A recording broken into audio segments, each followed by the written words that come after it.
Baik, sebelumnya Assalamualaikum warahmatullahi wabarakatuh. Perkenalkan, nama saya Indriana Liambana sebagai moderator sekaligus pemateri pertama untuk mempresentasikan tugas pertama dari mata kuliah Machine Learning. Nah, untuk nama kelompoknya di sini beranggotakan 2 orang, Indriana Liambana dan Mutia Iksan. Nah, ini untuk soalnya tugas kelompok yang pertama yaitu buatlah video berdurasi maksimal 10 menit tentang penerapan pembelajaran mesin yang pernah dilakukan sebelumnya. Yang kedua, data yang diproses berupa teks, gambar, suara, video, data lainnya. Yang ketiga, penerapan di bidang sosial, ekonomi, industri, olahraga, pendidikan, dan lain-lain.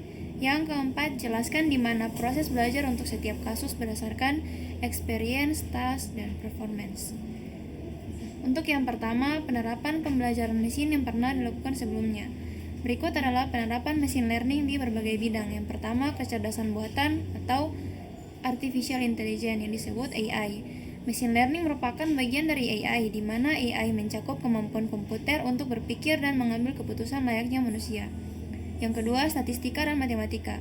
Machine learning sangat bergantung pada metode statistik untuk menganalisis data dan membuat prediksi. Yang ketiga, pemrosesan data.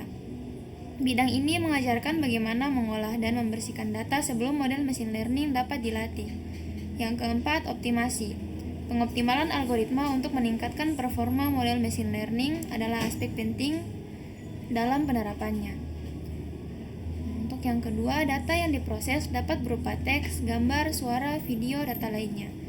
Machine learning dapat memproses berbagai jenis data yang bervariasi, termasuk yang pertama, teks. Data teks seperti string digunakan untuk analisis sentimen, pemrosesan bahasa alami atau NLP, atau klasifikasi dokumen. Yang kedua, gambar. Gambar digunakan dalam bidang computer vision untuk pengenalan wajah, deteksi objek, dan segmentasi gambar. Yang ketiga, suara data. Data suara seperti rekaman audio digunakan dalam sistem pengenalan suara, pemrosesan audio, atau sintesis suara. Yang keempat, video. Video digunakan dalam aplikasi seperti pengawasan keamanan, analisis gerakan, dan pemahaman adegan. Yang 5, data lainnya. Selain itu, machine learning juga memproses data numerik, kategori, atau data sensori untuk prediksi, klasifikasi, dan analitik. Nah, untuk penjelasan selanjutnya, saya serahkan ke materi berikut. Terima kasih atas kesempatan yang diberikan. Saya akan melanjutkan pembahasan berikut terkait penerapan di bidang sosial, ekonomi, industri, olahraga, pendidikan, dan lain-lain. 1. Sosial. Machine learning digunakan untuk menganalisis data dari media sosial, membantu memahami perilaku pengguna, tren, serta sentimental publik.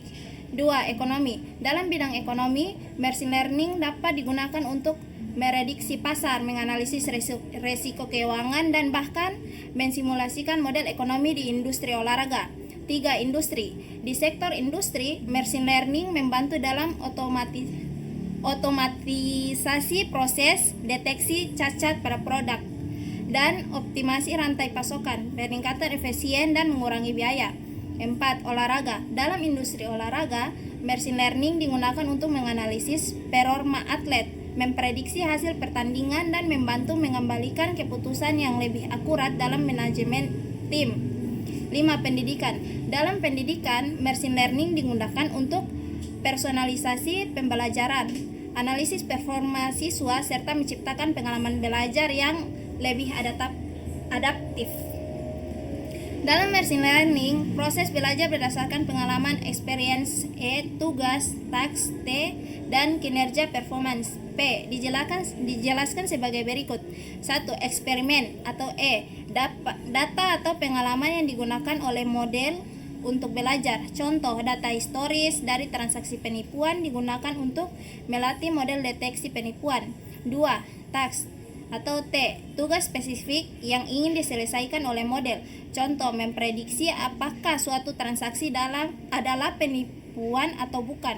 3. Performance atau P, metode pengukuran kinerja model dalam menyelesaikan tugas. Contoh, akurasi, presisi, atau rekal dari model deteksi penipuan tersebut.